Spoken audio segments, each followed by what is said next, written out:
exister pour le reste de nos jours. Et je prie qu'avec ce que nous sommes en train de partager, que ça ne soit pas ton cas, que tu sois guéri de ces blessures. Amen. Toute ta vie, que tu ne sois pas attaché à ces choses qui t'ont touché émotionnellement.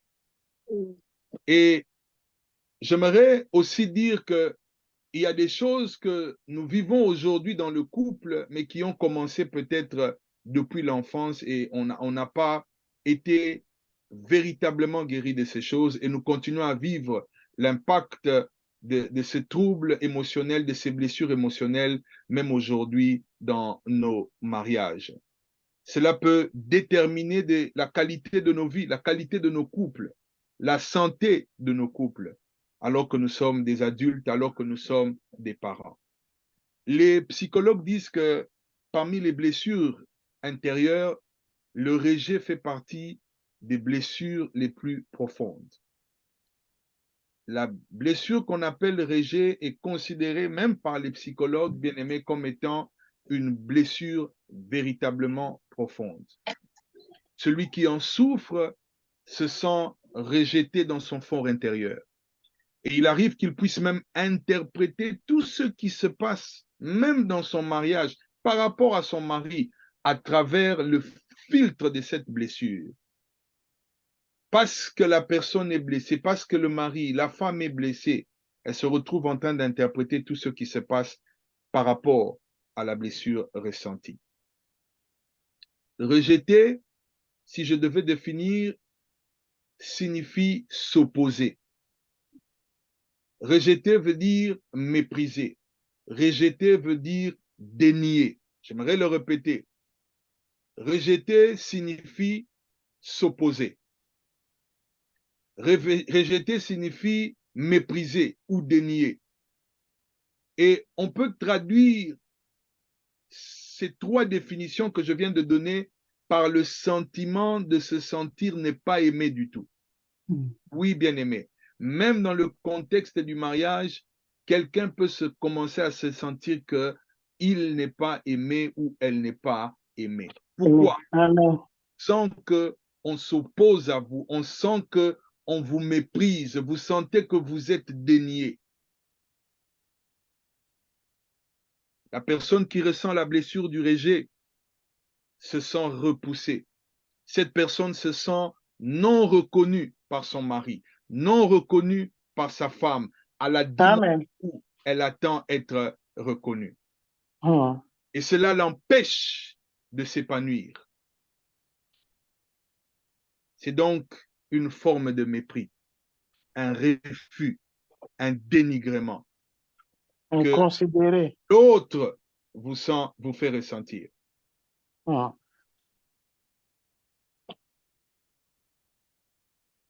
Quelqu'un a dit, comme une plaie ouverte, cette blessure peut influencer de nombreux domaines de votre vie. Celui qui se sent rejeté a une estime de soi très faible. Et cela entraîne les besoins de perfection, de vouloir démontrer qu'on peut faire mieux. Pourquoi? Parce qu'on se sent rejeté. On veut prouver qu'on est capable de faire plus que ce qu'on a montré. On est toujours en quête de démontrer à l'autre qu'on est capable. Le rejet peut amener l'anxiété. Le rejet peut être un blocage dans le développement de notre relation amoureuse dans le mariage. Il y a donc un déséquilibre. Je n'ai pas le temps de donner des exemples parce que la parole de Dieu a beaucoup d'exemples, mais parlant de certains rejets qu'on a connus, par exemple, dans l'enfance, qui peuvent affecter un adulte, même dans le mariage, j'aimerais prendre l'exemple, par exemple, de Jaébé. Vous connaissez l'histoire de Jaébé. La Bible parle de ce jeune homme, de cet homme en deux versets simplement. Mais quand cet homme est né, il était d'une certaine manière rejeté par sa mère. Sa mère lui a dit, je te donne le nom de souffrance. C'est ça la signification du mot Jaébé. Parce que j'étais enfanté avec la douleur. Alléluia. C'est juste pour montrer que vous pouvez avoir en face de vous une épouse, un homme qui est en train de continuer à vivre un rejet ressenti au niveau de la maison, au niveau de sa famille, avant même qu'elle entre chez vous, avant même qu'elle devienne votre femme, qu'il devienne votre époux, cette chose a commencé. La blessure du rejet. Dans le cadre du mariage, j'aimerais insister sur quelque chose de très important. Lorsque vous lisez la parole de Dieu dans Genèse chapitre 2 et même dans Matthieu chapitre 19, que nous avons beaucoup lu dans le cadre de ces enseignements, vous allez vous rendre compte que quand Jésus parle du mariage, il rappelle ce que Dieu a dit concernant le mariage. Il dit que lorsque Dieu a amené la femme devant l'homme, présenté la femme à l'homme, la Bible dit que l'homme a dit cette fois-ci, voici cette fois-ci l'os de mes os et la chair de ma chair, on l'appellera femme, qu'est-ce qu'elle a été prise de l'homme. Et il dit, c'est pourquoi l'homme quittera son père et sa mère. Quand vous lisez Jésus en parler de ce verset 24 de Genèse chapitre 2, vous allez vous rendre compte que ces paroles ici, c'est pourquoi l'homme quittera son père et sa mère et s'attachera à sa femme et ils deviendront une seule chair. C'était une parole qui n'était pas sortie de la bouche d'Adam. C'était une parole de Dieu. C'est Dieu qui a dit, c'est pourquoi l'homme quittera. Jésus le montre clairement dans le texte de Matthieu chapitre 19. Et il dit, ils deviendront, ils s'attacheront et ils deviendront une seule chair. J'aimerais dire tout de suite, dans un couple où on n'est plus en train de s'attacher, parce que l'attachement est un processus. Beaucoup de gens lisent ce passage souvent en pensant que le jour où on vous a dit, vous êtes maintenant marié et femme devant l'église, devant la famille, c'est ce jour-là que vous vous êtes attachés. Laissez-moi vous dire que c'est ces jours-là, alléluia, que vous avez commencé à vous attacher. C'est ce jour-là, si vous voulez, que le processus d'attachement a commencé. Mais dans la volonté de Dieu, c'est un processus qui doit continuer. Et ce que j'aimerais dire ce soir, c'est que lorsqu'il y a rejet, ce processus d'attachement commence à devenir difficile. On a du mal à s'attacher à quelqu'un pour qui on a le sentiment que on est rejeté. S'attachera. C'est un signe dans un couple qui a peut-être un rejet quelque part. Qu'est-ce qui empêche cet attachement? Qu'est-ce qui est en train de faire que subitement,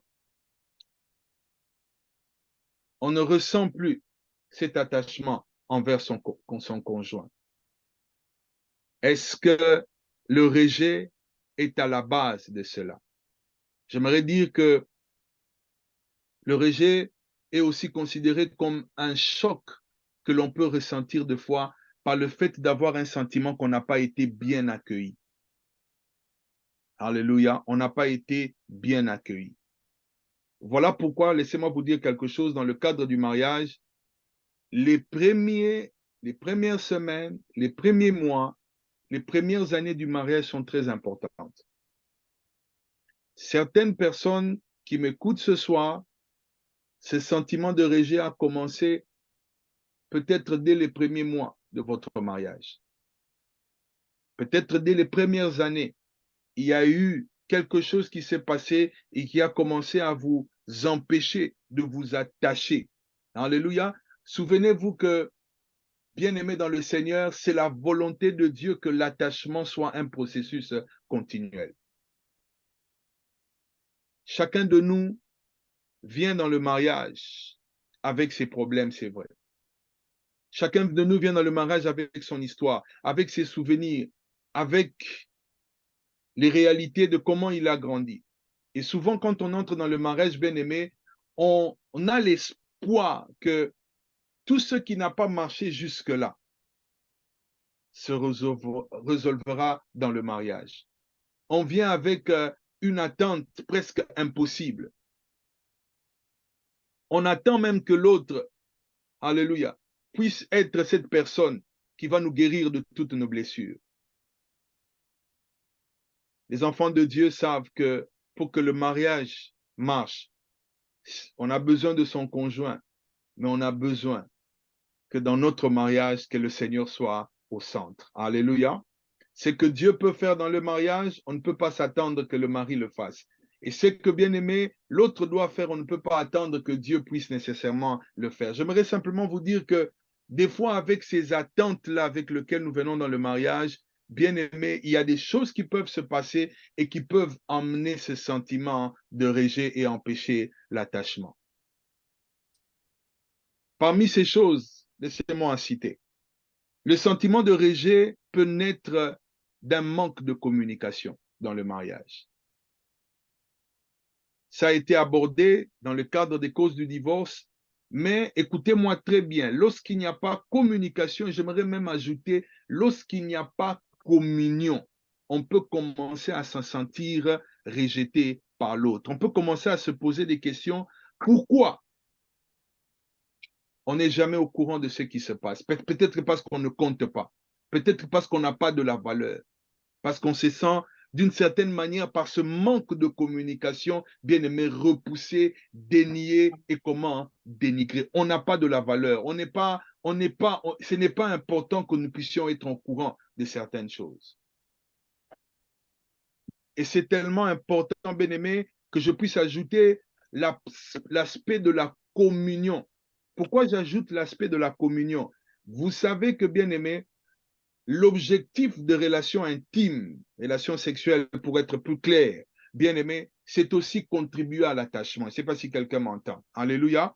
L'apôtre Paul dit dans 1 Corinthiens chapitre 6, à partir du verset 15 jusqu'au verset 17, quelque chose de très, très, très important. Il dit, ne savez-vous pas que vos corps sont des membres de Christ? Il dit, prendrai-je donc les membres de Christ pour en faire les membres d'une prostituée? Il ajoute, ne savez-vous pas que celui qui s'attache à la prostituée est un seul corps avec elle? Celui qui va avec une prostituée. Paul dit, c'est un acte d'attachement. Voilà pourquoi la sexualité, ce n'est pas juste un acte physique. Alléluia. Et je crois que beaucoup d'autres prédicateurs l'ont dit dans tous ces enseignements que nous avons reçus. Et j'aimerais que vous puissiez comprendre que lorsque la sexualité dans un couple n'est pas un moment de qualité, n'est pas un moment du donner et du recevoir, bien aimé, ça peut donner des sentiments de rejet. On peut commencer à se poser les questions, est-ce que c'est ainsi parce qu'on ne veut pas de moi? Parce qu'on ne m'aime pas, parce que je suis dénié, si je ne vaux pas la peine. Refuser d'entretenir cette communion spirituelle, cette communion physique, bien aimée, peut engendrer le rejet, peut pousser l'autre à sentir qu'il ou qu'elle n'est pas aimé. Et quand je dis qu'il et qu'elle, parce que bien aimé, souvent nous avons tendance à croire que c'est plus les femmes des fois qui se sentent rejetés. Mais il y a des hommes qui me suivent aujourd'hui, bien aimés, qui sont conscients que cet aspect des choses concerne leur vie. Il y a des hommes qui se sentent rejetés par leur femme. Je crois avoir donné l'exemple tout au début de ce couple qui, dans les premiers 6 mois du mariage, ils n'ont pas eu de relation intime. Vous imaginez 6 mois dans le mariage, rien ne s'est passé. Évidemment, on a appris cela après, mais pendant 6 mois, rien ne s'est passé. Il y a une vidéo qui a circulé pendant un temps, qui continue certainement à circuler, je crois, dans TikTok, où un homme se plaignait et disait, j'ai essayé de m'attacher, mais chaque fois que tu avais des raisons. Si tu n'avais pas mal à la tête, tu avais ceci, tu étais fatigué, tu devais. Vous savez, quand vous amenez toutes ces raisons dans les relations bien-aimées, de couple, de mariage bien-aimé, à un moment donné, l'autre va commencer à se poser la question. Peut-être qu'elle s'utilise juste, mais la vérité, c'est que c'est moi qu'on est en train de rejeter. Ce n'est pas normal qu'on soit marié et reconnu marié devant les hommes, devant Dieu, mais qu'on continue à me priver d'un besoin légitime. C'est parce que probablement, on ne m'aime pas. Parce que si on m'aimait, on n'allait pas me refuser même ça. Comment avez-vous commencé? Comment avez-vous commencé, bien-aimé? Et si c'est quelque chose qui s'est introduit par après, bien-aimés, veillez à cela. Réfléchissez. Ce n'est pas normal. Une des choses qui amènent aussi le rejet, le sentiment de rejet dans l'autre, bien-aimé, c'est le fait que des fois, même dans la communication, bien-aimé, on aime souvent parler des relations antérieures. En d'autres termes, on aime souvent comparer l'autre avec celui qu'on avait avant. Écoutez-moi, autant la communication est très importante, même la communication concernant la vie passée. Il faut être honnête envers l'autre. Mais ce n'est pas toujours bon de donner tous les détails, de raconter le livre à 550 pages. Il y a des couples où on a simplement besoin de la table des matières. Je ne sais pas si quelqu'un m'entend. Alléluia. Quelqu'un, quand il a besoin de la table des matières, il ne faut pas lire tous les livres.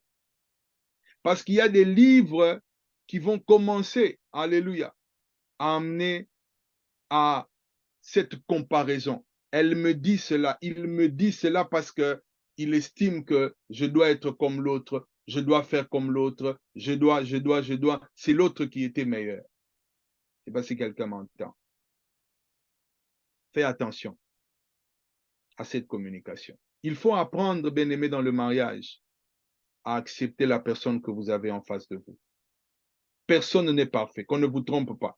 J'ai dit personne n'est parfait. Alléluia.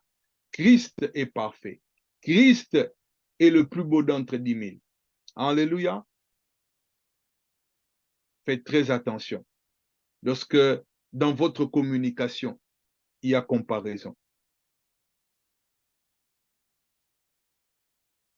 Le rejet, juste pour rappeler cela, bien-aimé, c'est aussi le fait que lorsque l'autre commence à constater qu'il n'y a plus d'attirance physique.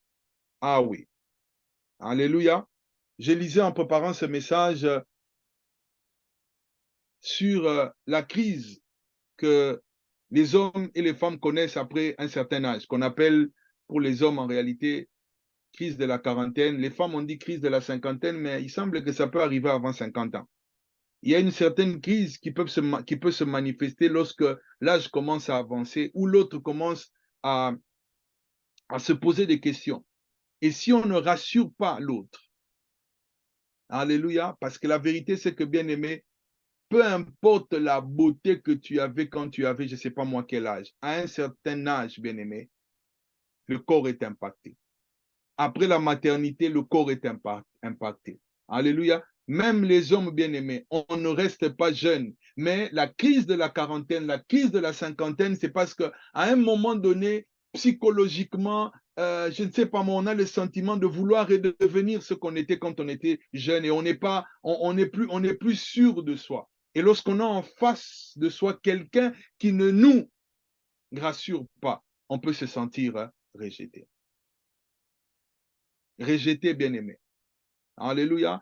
J'aimerais parler particulièrement, encore une fois, dans les relations intimes, lorsqu'il commence à y avoir temporairement des pannes. Bien-aimé dans le Seigneur, faites très attention si vous êtes femme, si vous êtes homme. Homme, femme en particulier, surtout quand les hommes ne se sentent plus capables comme autrefois. Vous devez gérer cela comme il se doit. Qu'est-ce que vous faites ressentir à l'autre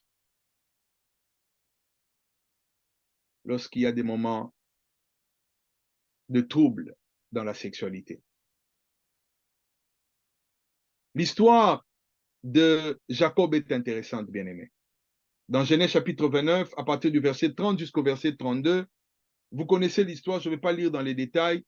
Vous savez comment est-ce que quand il arrive chez son beau-père et que finalement il y a un deal du genre, c'est vrai que tu es mon neveu, mais tu dois travailler et si tu travailles, je vais te donner mes filles. C'est mieux que ma fille puisse être ta femme au lieu que je puisse la faire épouser ailleurs.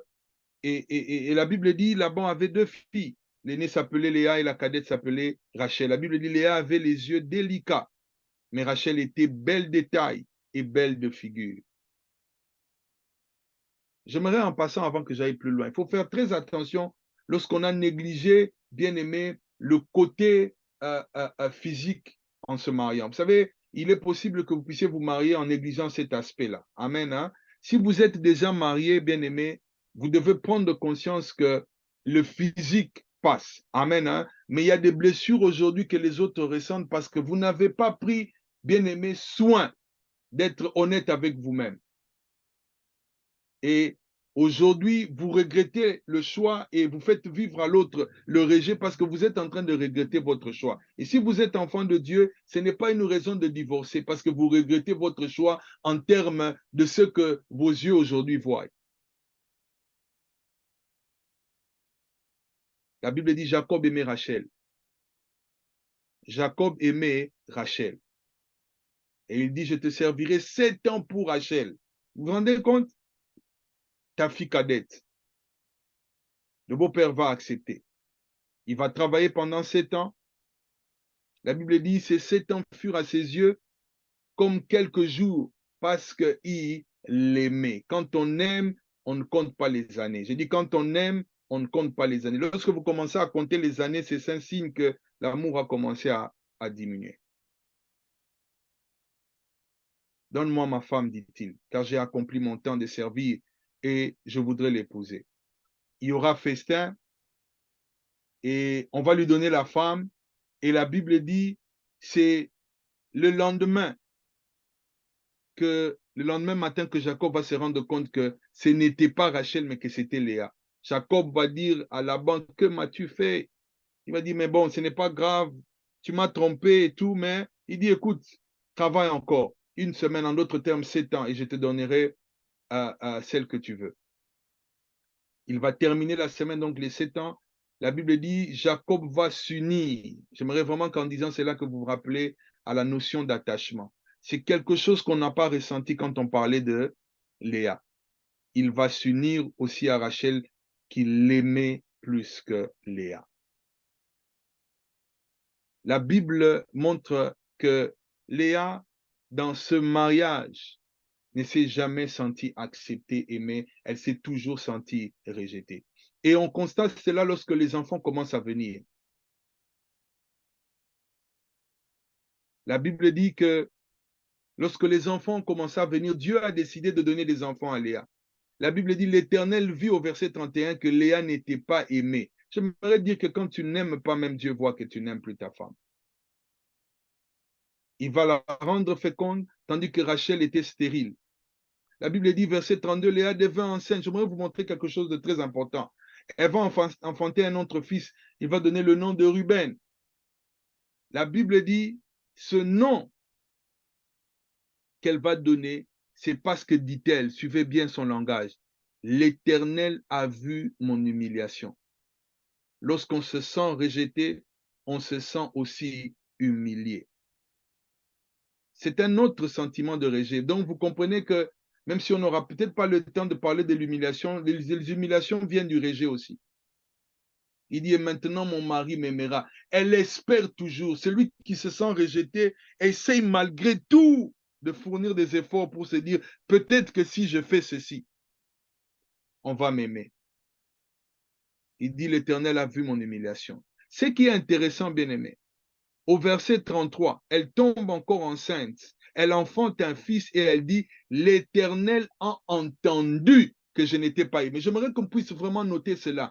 Quand elle a Ruben, elle dit, l'Éternel a vu mon humiliation. Mais quand elle a son Siméon, elle dit, l'Éternel a entendu. L'Éternel a entendu. Il y a des choses que Dieu avait vues, dit-elle, mais maintenant Dieu même a entendu. Pourquoi, bien-aimé? Je suis convaincu que c'était un rejet qui était aussi verbal. Il y a des paroles qui sortaient de la bouche de Jacob que Dieu même a entendu. Et même il a dit, Dieu a entendu. Pas seulement il a vu qu'on ne m'aime pas, mais il a entendu aussi qu'on ne m'aime pas. Elle donna le nom de Siméon. Même les noms bien-aimés, les papas ne donnent pas de nom. Ce n'est que la maman qui est en train de donner le nom. Les paroles de rejet sortaient de Jacob et se faisaient entendre. Bien-aimé, il y a des paroles qui donnent des sentiments de rejet à l'autre. il y a des choses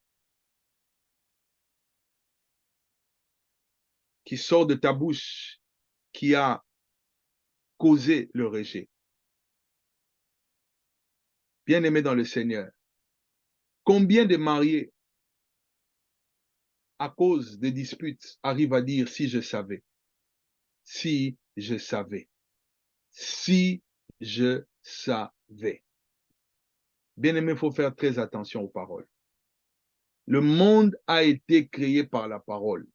Il y a des paroles que nous sortons qui créent un monde dans les cœurs des gens, dans le cœur de nos conjoints. Quel est ce monde que toi tu as créé en disant simplement, même une fois, si je savais? Lorsque tu as fait ressentir à l'autre que s'il fallait recommencer, il n'allait pas être ton choix. Et j'aimerais dire quelque chose, bien-aimé. Des fois, avec les réseaux sociaux, il y a des hommes qui m'entendent, des femmes qui m'entendent. Il y a des choses que les gens se disent sur les réseaux sociaux qui n'ont pas le courage de se le dire en face comme ça. Je connais un couple bien-aimé. Ah, j'ai parlé avec la femme. Je ne vais jamais oublier cela, bien-aimé. Les choses que cet homme faisait à sa femme, quand je vous dis des choses abominables, mais si vous allez dans les réseaux sociaux, oh mon Dieu, il n'y a pas un mari aimant comme ce mari-là. Ne nous laissons pas tromper avec les réseaux sociaux. D'ailleurs, j'aimerais donner un conseil, bien-aimé. Si ce que tu nous écris dans les réseaux sociaux, tu n'arrives pas à le dire à ta femme, alors n'écris pas cela. Tu n'arrives pas à le dire à ton homme, n'écris pas cela. Alléluia. Ce n'est pas sérieux entre nous. Amen. Que tout le monde sache que tu aimes ta femme et que tu n'as jamais dit à ta femme que tu l'aimes. Tu n'as jamais dit à ta femme comme tu écris sur les réseaux sociaux. Bien-aimé dans le Seigneur, Léa était constamment dans cette recherche-là.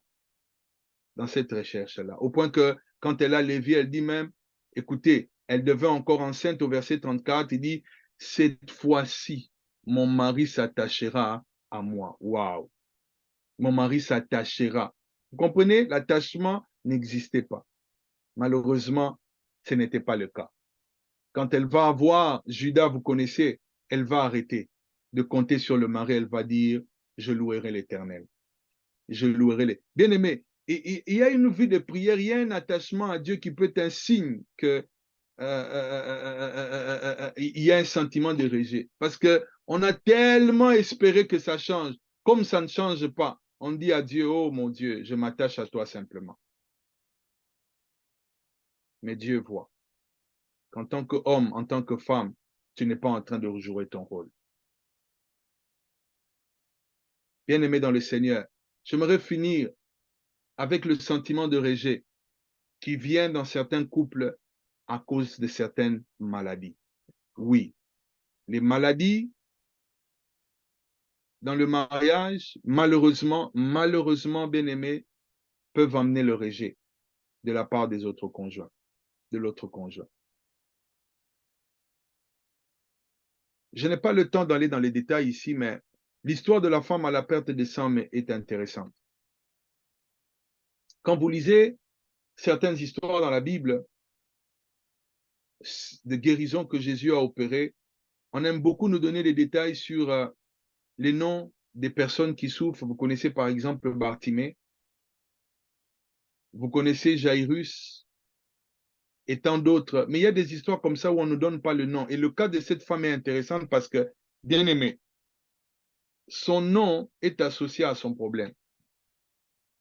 On la connaît comme étant une femme à la perte des sangs.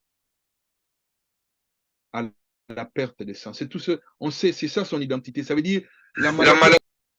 Que ça a collé même sa vie. On l'a regardée, on la voyait, femme à la perte des sangs. Bien-aimée dans le Seigneur, si cette femme était mariée, continuait-elle à être aimée?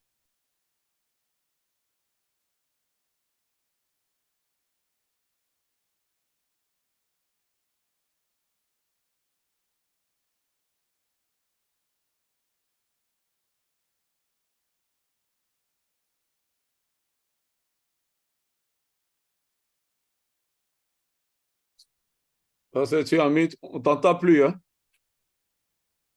Vous m'entendez maintenant? Ok, voilà. C'est Je bon vois que maintenant. quelqu'un m'avait muté, on dirait.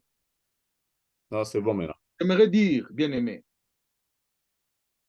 c'est inhumain et certainement pas chrétien de ne plus aimer à cause de la maladie. De ne plus aimer à cause de la maladie. Ou vous regardez votre femme, vous regardez votre mari et vous associez tout son être à la maladie qu'il a. Vous ne l'aimez plus parce que la santé n'est plus comme avant. Il y a des couples bien-aimés où les gens prient pour que le Seigneur même puisse reprendre l'autre conjoint. Ah oui, bien-aimé, soyons honnêtes. Vous priez que l'autre parte à cause de la maladie. Bien-aimé, c'est une abomination. Vous avez promis d'aimer, mais aujourd'hui, à cause de la maladie, l'autre est en train de vivre ce sentiment de rejet. Mais j'aimerais dire quelque chose, bien-aimé dans le Seigneur. Le Seigneur est venu guérir toutes les blessures. Alléluia. Il n'y a aucune blessure que le Seigneur ne peut pas guérir.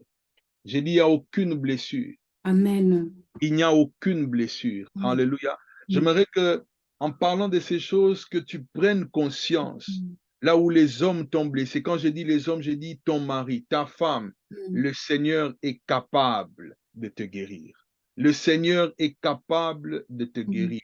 Et des fois, bien-aimé, même lorsque l'autre demande pardon, tu auras toujours besoin de l'intervention de Dieu pour que cette blessure-là soit comment guérie totalement.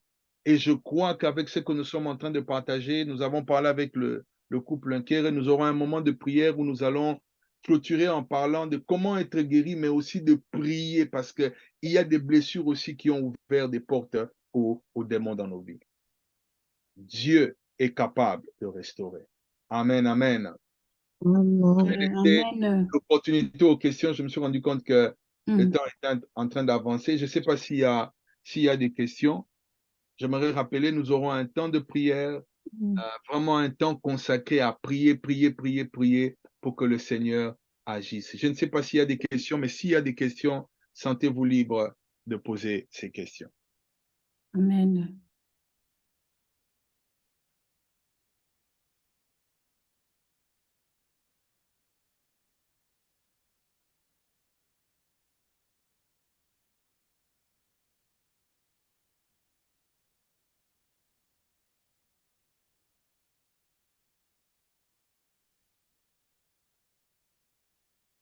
Alléluia. S'il n'y a pas de questions, on a encore 5 minutes. On va laisser un peu. J'aimerais peut-être qu'on prenne l'opportunité. S'il n'y a pas de questions, qu'on dise un mot au Seigneur. Vous avez la liberté soit d'écrire la question ou carrément de parler. Amen. Hein? Amen. Carrément de parler.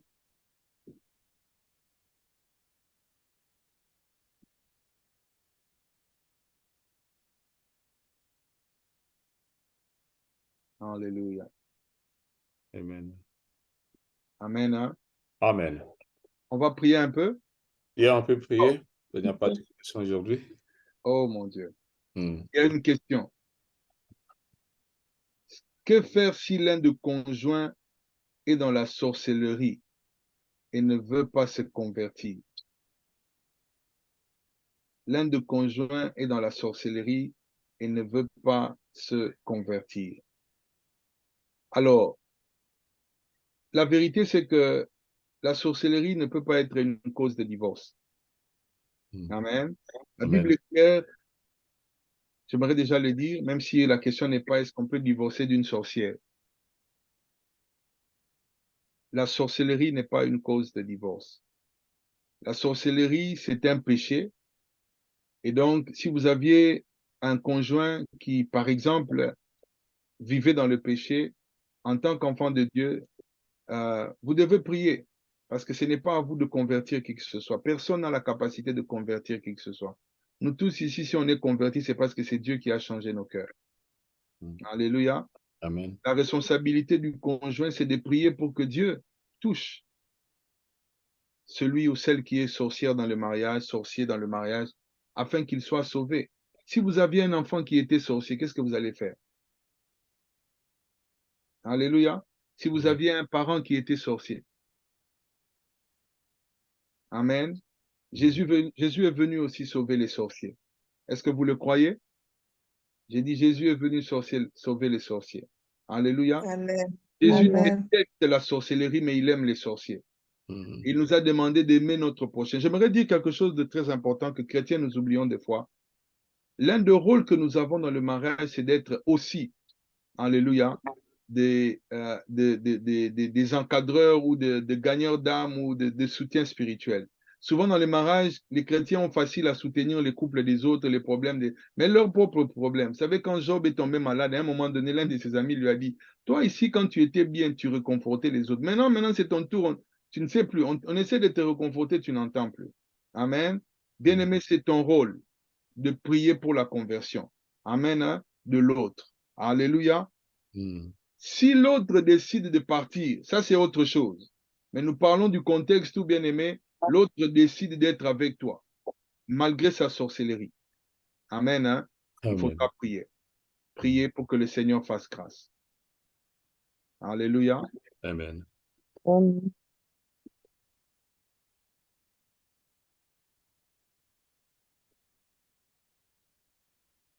Prions une minute, s'il n'y a pas d'autres questions. Cette phrase de David qui dit « Restaure mon âme » revient constamment.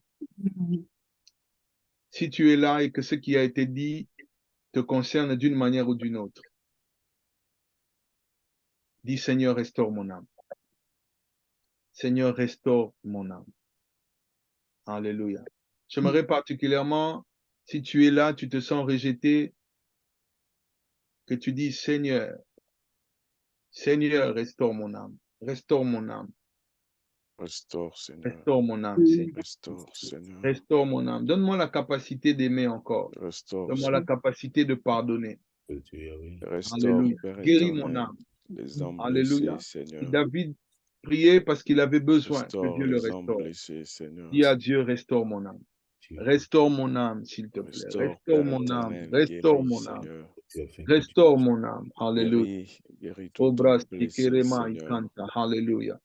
Oh Restaure, Seigneur, nous Seigneur. te faisons confiance qu'au Oui, travers Seigneur, de ce qui est restaure. dit, Seigneur, que l'Esprit de Dieu va opérer des guérisons de l'âme. Restaure, Va Seigneur. opérer des opérations, Seigneur, sans cicatrice dans les Là cœurs. où Je le demande dans le nom de Jésus-Christ. on s'est Je blessé le les demande cœurs avec dans le les couples, Saint-Esprit. Seigneur, Soutiens restaure. chaque couple, Seigneur, pour ta gloire. Restaure, Père éternel. Merci, Seigneur.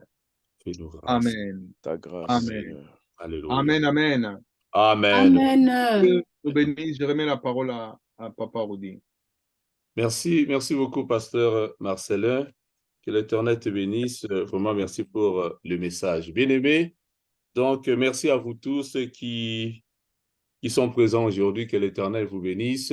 N'oubliez pas d'inviter aussi d'autres couples de nous rejoindre chaque lundi. C'est-à-dire nous réunissons chaque lundi de 20h45 jusqu'à 21h47. C'est pendant 1 heure du temps seulement. Donc, invitez d'autres couples à nous rejoindre, bien-aimés. Et je vais rappeler une chose, que nous sommes toujours dans les divorces et ses causes, donc nous allons continuer.